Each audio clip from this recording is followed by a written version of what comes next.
सोचिए कि कल आपके ज़िंदगी में एक ऐसी ऐसा इवेंट हो जिससे आपको सबसे ज़्यादा खुशी मिले, तो पहला कॉल आपका किसको जाएगा? ऐसा है कि मैं जब श्रीनगर के लाल चौक में तिरंगा झंडा फहराने गया था और पंजाब में फगवाड़ा के पास हमारी यात्रा पर अटैक हो गया, गोलियां चली, काफ़ी लोग 5 या 6 लोग मारे गए, काफ़ी लोग इंजर्ड हुए। तो पूरे देश में एक तनाव था कि क्या होगा, श्रीनगर लाल चौक में जा रहे हैं। तब तो तिरंगा झंडा फहराना भी बड़ा मुश्किल था। लाल चौक में तिरंगा झंडे को जला दिया जाता था।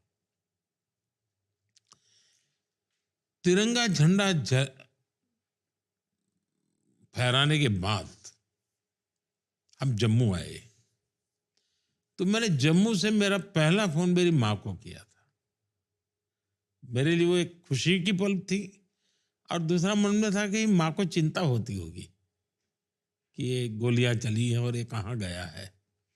तो मुझे याद है कि मैंने पहला फोन माँ को किया था। मुझे उस फोन का महात्म्य आज समझ आता है। वैसा मुझे फीलिंग और मैं कहीं आया नहीं। टू लूज़ अ पेरेंट, जैसे आप you lost a parent recently, I lost my dad recently, आपने मुझे खत भी लिखा था, थैंक यू, वेरी काइंड।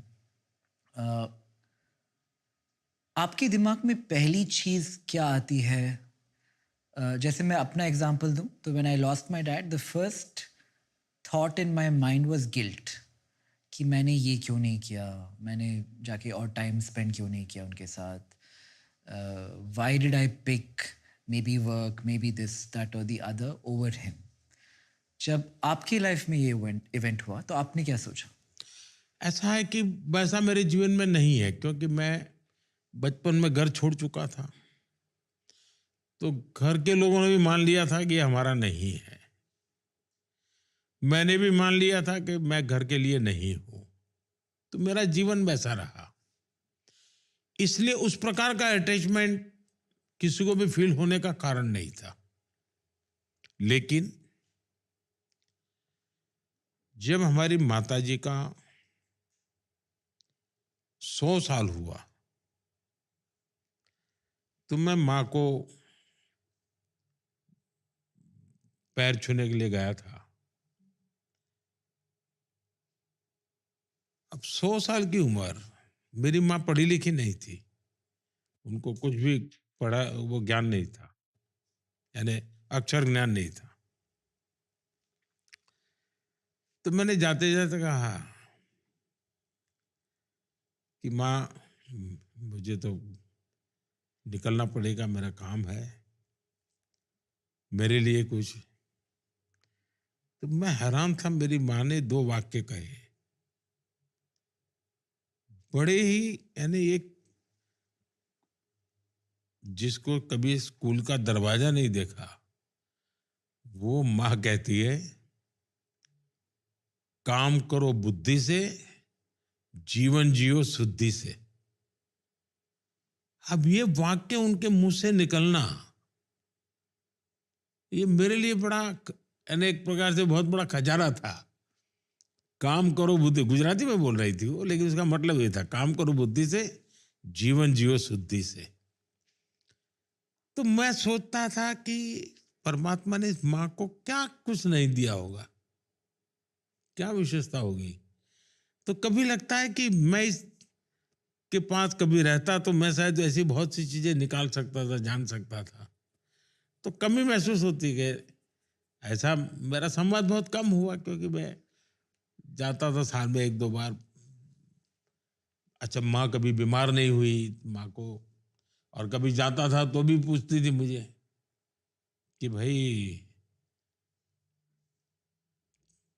तुम्हें काम होगा, जाओ जल्दी तुम। अरे इस प्रकार का उनका नेचर था। तो सर, मैं पॉलिटिक्स में फिर से आ रहा हूँ। पहले आपने बताया कि पॉलिटिक्स डर्टी नहीं है, हिस्ट्री ने बताया कि पॉलिटिशियंस शायद पॉलिटिक्स को डर्टी बनाते हैं and this is still the place for idealistic people if they want to change the ecosystem. दूसरा सवाल, पैसे इन पॉलिटिक्स। अगर हम to the youth of the country we say join politics, उनके दिमाग में सेकंड प्रॉब्लम जो आता है कि इसके लिए बहुत पैसे चाहिए और ये हमारे पास नहीं है। इसके बारे में आप कुछ कहना चाहेंगे? मेरे लाइफ में स्टार्टअप इंडस्ट्री में जहाँ पे मैं काम करता हूँ, जब हमें एक आइडिया आता है, हम दोस्तों से, फैमिली से पैसे लेते हैं, इसको हम सीड राउंड कहते हैं। पॉलिटिक्स में ये कैसे होगा? मुझे बचपन की घटना याद है। मेरे गांव में एक डॉक्टर बसंत भाई परीख थे। अच्छे डॉक्टर थे आंखों के, और सेवाभावी थे, अच्छे ऑरेटर भी थे, और हिंदी में अच्छा बोलते थे, वो गुजराती भी ऐसा बोलते थे। उन्होंने एक बार इंडिपेंडेंट चुनाव लड़ना तय किया, और हम सब वानर सेना जिसको कहे, बाल सेना, वो भी झंडा लेके घूमते थे। मोटा मोटा मुझे याद है, उन्होंने लोगों से 1-1 रुपया लिया था चुनाव लड़ने के लिए, और फिर उन्होंने सार्वजनिक सभा में हिसाब दिया था कि कितना पैसा मिला, और शायद वो 250 रुपया खर्च हुआ था उनका चुनाव में, और बहुत कम वोट से जीते थे, लेकिन जीत गए थे। तो ऐसा नहीं है कि समाज सत्य को नहीं जानता है। आप में धैर्य चाहिए, आपका समर्पण चाहिए। दूसरा, ये कॉन्ट्रैक्ट का भाव नहीं चाहिए कि मैं इतना करता हूं तो मुझे वोट मिलने चाहिए, फिर आप सफल नहीं होते जीवन में। इसलिए मैंने कहा, राजनीति को ये जो चुनाव, एमएलए, एमपी, इसी में बांध करके रखा है, बाहर निकले। हम समाज जीवन के साथ जुड़े हुए किसी भी काम से लग जाएं, वो राजनीतिक प्रभाव पैदा करता ही करता है। कोई अगर एक छोटा सा आश्रम भी चलाता है, बच्चियों की शिक्षा का काम करता है, स्वयं चुनाव नहीं लड़ता है, लेकिन उसके प्रयासों का एक परिणाम होता है कि राजनीतिक परिणाम निकलते हैं। और इसलिए राजनीति को बहुत बड़े कैनवास पर देखने की आवश्यकता है। और कभी कभी तो मैं कहता हूं, डेमोक्रेसी में वोटर स्वयं भी इन ए वे पॉलिटिशियन है।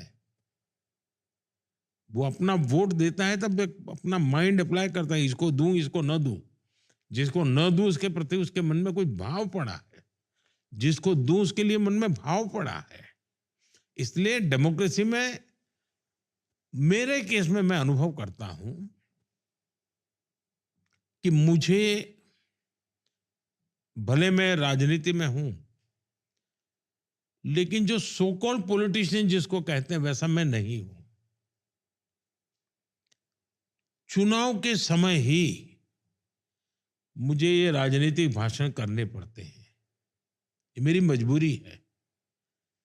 मुझे अच्छा नहीं लगता है, लेकिन करना पड़ता है, एक ऐसी मजबूरी है। मेरा पूरा समय चुनाव के सिवाय गवर्नेंस पे होता है, और जब मैं सत्ता में नहीं था तो मेरा पूरा समय संगठन पे होता था, ह्यूमन रिसोर्स डेवलपमेंट पे।